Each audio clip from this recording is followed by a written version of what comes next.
Assalamualaikum warahmatullahi wabarakatuh. Bismillahirrahmanirrahim. Bismillahil Qudusi salam. Bismillahil Azizil Hakim. Wassalatu wassalam ala sayyidina wa nabina Muhammad wa ala alihi wa sahbihi ajma'in. Hadirin jamaah Majlis Ta'lim yang berbahagia, mudah-mudahan Allah subhanahu wa ta'ala melimpahkan karunia dan rahmat kasih sayangnya kepada kita sekalian.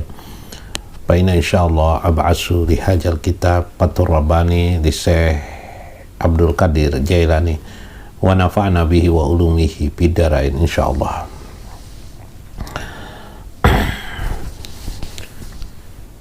Faqala al-mu'allif rahimahullah, ya gulam unsub syabakatad du'a warji ila ridho.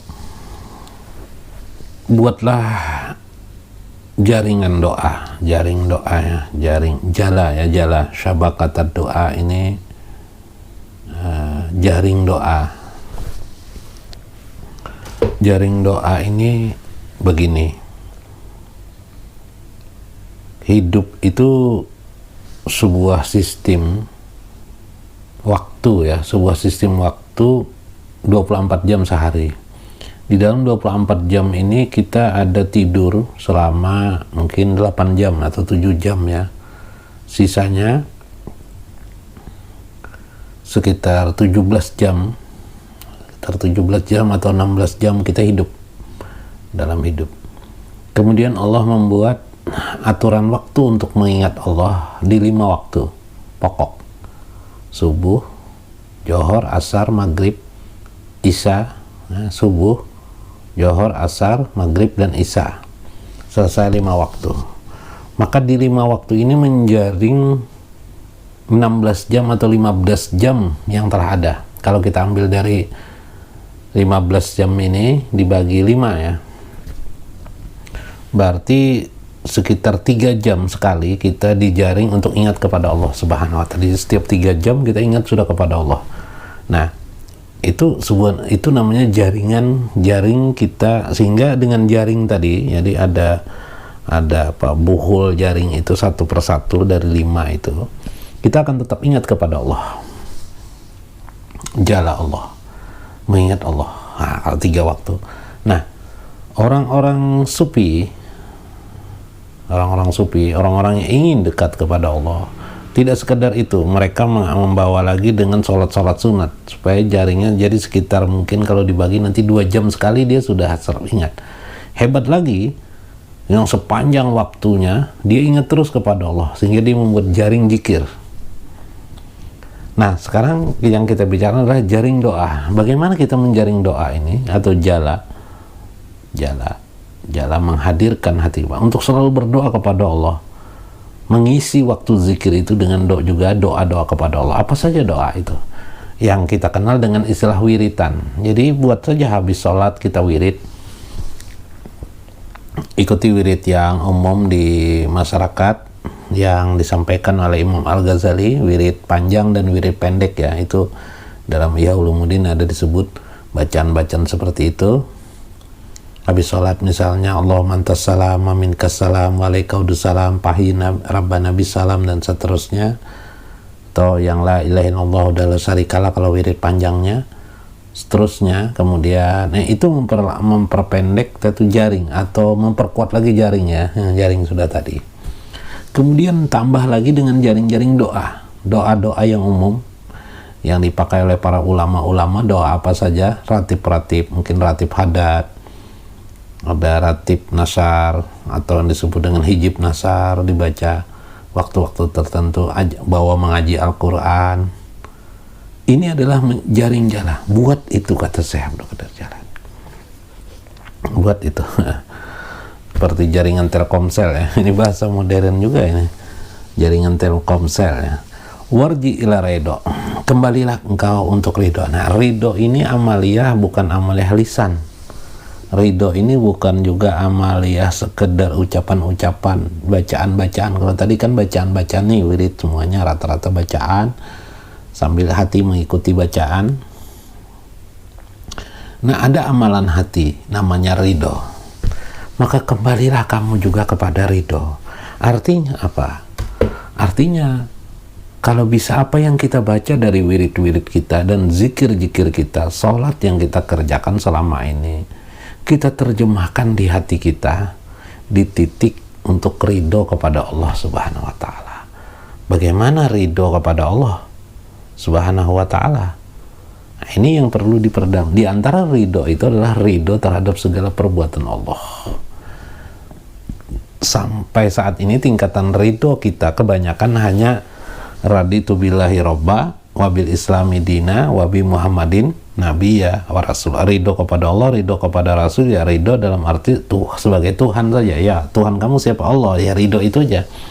Tapi kita masih tidak ridho dalam perbuatan-perbuatan Allah yang hidup di sekeliling kita. Misalnya atas keputusan-keputusan dalam hidup ini kita mungkin tidak suka, tidak senang menerima keadaan-keadaan tertentu atau ujian-ujian berat dalam hidup ini. Terima saja. Bagaimana kita bisa ridho atas keadaan itu? Apapun yang terjadi dalam kehidupan ini, kita belajar ridho kepada Allah. Nah, ini ridho. Jadi ridho ini di atas dari konsep sabar maupun syukur. Kalau orang syukur itu ridho dalam arti ketika dia menerima. Orang sabar berarti menahan diri dari sesuatu yang lain, bahwa keadaan dirinya bertetapan harus berada di posisi tertentu, yaitu menahan emosinya, menahan karakter yang dia mungkin menentang Allah. Nah, di atas dari semua sabar dan syukur ini ada ridho. Ridho inilah yang dimaksud oleh Syekh Abdul Qadir Jailani, yaitu ridho atas ketetapan-ketetapan Allah di kehidupan ini, termasuk ridho terhadap takdir-takdir Allah. La tada'a, nah ini bilisa nikah wa qalbika mu'taridun. Janganlah engkau menjadikan berbeda antara lisan dan hatimu. Jadi jangan berbeda antara lisan dan hati. Maksudnya ini adalah kita tadi berdoa kepada ya Allah, misalnya berdoa ya, Allahumma lutfan, ya Allah jadikanlah aku selalu lembut. Allahumma ja'alni minas sabirin, ya Allah jadikanlah aku sabar. Tapi dalam perilaku kita seringkali tidak sabar. Allahumma ja'alni minar ridho, ya Allah jadikanlah aku daripada keadaan hidup yang selalu ridho. Nyatanya hidup kita tidak ridho kepada keputusan-keputusan. Jangan bertentangan. Jadi ikuti doa-doa kita, zikir-zikir kita, pahami, selami, sehingga kita di dalam jaring doa itu juga pada perilaku kita. Nah, ini maksudnya Syekh Abdul Qadir Jailani. Seperti doa misalnya rezeki, Allahumma barik lana fima razaqtana. Ketika kita mau makan, Allahumma barik lana fima razaqtana. Ya Allah, berkahilah, ya Allah barik lana fima razaqtana. Berkahilah rezeki yang engkau berikan ini, yang kami dapatkan ini, berkahi ya Allah. Kita tidak boleh, berarti kita tidak boleh mencela makanan ini. Wah, makanan ini tidak enak, makanan ini tidak enak. Wah, harusnya ini. Tidak boleh, kita makan saja. Nah, itu artinya tidak bertentangan antara lisan dan hati. Kita mengucap berdoa kepada Allah, atau lisan kita mengatakan doa kepada Allah, tapi jiwa kita tidak suka dengan makanan itu. Tidak boleh, terima saja. Bagaimana kita suka terhadap makanan tersebut. Subhanallah. Yaumul qiyamati yatazakkarul insan ma fi'lu fid dunya min khairin wa syarrin. Ketahui, kata beliau, hari kiamat itu mengingatkan manusia. Jadi hari kiamat itu sebenarnya mengingatkan kepada manusia apa yang diperbuat di dunia dari satu kebaikan ataupun keburukan. Itu nanti di sana.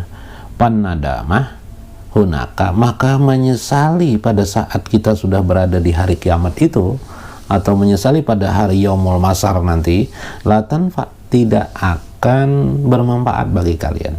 Wazikru, atau mengingat Allah pada waktu itu tidak ada juga manfaatnya lagi, tidak ada lagi.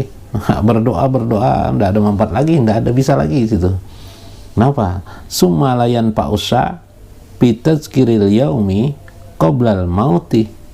Karena kemudian tidak juga bermanfaat segala urusan-urusan mengingat hari kiamat pada waktu itu. Oh, ini ternyata hari kiamat tidak ada manfaatnya hari kiamat.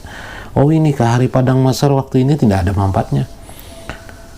Nah, juga pada saat kita mengingat-ingat hari kiamat, oh hari kiamat begini, nanti kalau hari padang mahsyar begini, tapi kita tidak melakukan doa, tidak melakukan zikir kepada Allah, tidak beramal-amal soleh, itu juga tidak ada manfaatnya. Buat apa kita mengingat hari kiamat, mengingat padang mahsyar, atau mengingat mati ingat, oh ada orang sehat tiap hari, mungkin karena rumah kita dekat kuburan, tiap hari kita melihat orang mati ya. Nggak ada manfaatnya kalau kita tidak mengaplikasikannya. Begitu maksud beliau nih. Zikrul harsi wal bajari.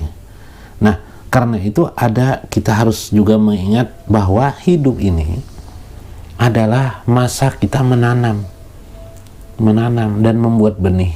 Wal bajar, bajru itu benih ya. Waktu hasadin nas, pada waktunya kita menuai padi nanti.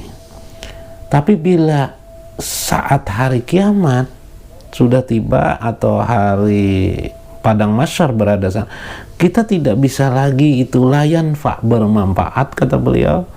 Kita mengingat menanam benih, masalah membuat benih bagaimana, menimbulkan tanaman bagaimana, menuai padi bagaimana, maksudnya mengingat-ingat seharusnya ini, tidak ada manfaat lagi. Bahkan kalau kematian itu sudah ada, seperti di dalam Al-Quran, ijil mujrimuna nakisu ru'usim inda rabbihim rabbana absarna wa sami'na farji'na na'mal salihan inna muqinun. Seperti ayat Al-Quran seperti itu kan. Sudah dikubur orang-orang pendosa berkata kepada Tuhan, ya Allah, menyesal sudah semua ini. Nah, kembalikan kami ke dunia Allah, pasti kami beramal-amal soleh. Oh ternyata mengingat mati itu bermanfaat untuk supaya saya berzikir kepada Allah. Tidak ada lagi gunanya sudah mati. Oh ternyata beramal soleh itu banyak sekali manfaatnya. Tidak ada lagi. Ya Allah, hamba akan yakin. Tidak ada lagi gunanya karena kita sudah berada di alam kubur. Nah, tidak ada gunanya lagi. Kepedihan dan siksa yang ada padanya lagi. Wa anin Nabi sallallahu alaihi wasallam qala, Nabi SAW bersabda, ad-dunya majratul akhirah, dunia itu adalah ladang bagi akhirat. Nah, ladang arti tempat kita bercocok tanam untuk mengambil nanti panennya di yaumul kiamah atau yaumul akhirah, pada hari akhirat nanti kita ambil panennya. Paman jara'a khairan, nah ini kata Nabi, barang siapa yang zara'a khairan, yang menanam kebajikan, hasada giftatan, maka dia akan menuai tuaian ketamnya ya, tuaian apa namanya kita di sini di Indonesia ini, kita akan menuai panen, kita akan panen gitu ya. Tapi waman jara'a syarran, siapa yang menanam waktu dunia ini berisikan keburukan saja atau tidak yang berfaedah, hasada nadamah, maka dia akan menuai, mengambil, memanen nadamah, penyesalan. Ya, banyak orang ternyata di hari yaumul mahsyar nanti hanya menyesal. Saya termasuk seperti firman Tuhan itu, menyesal di dalam kuburnya, ya, menyesal, merintih dia.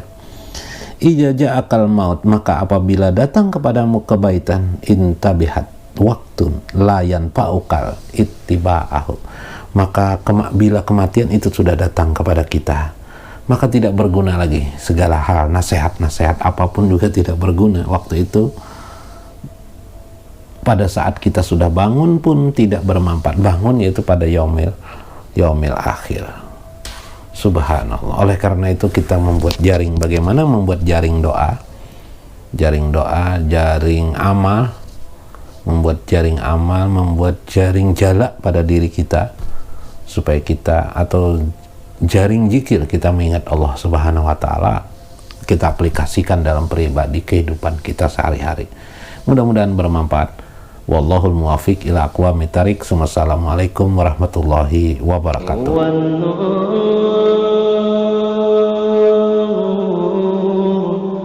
Yang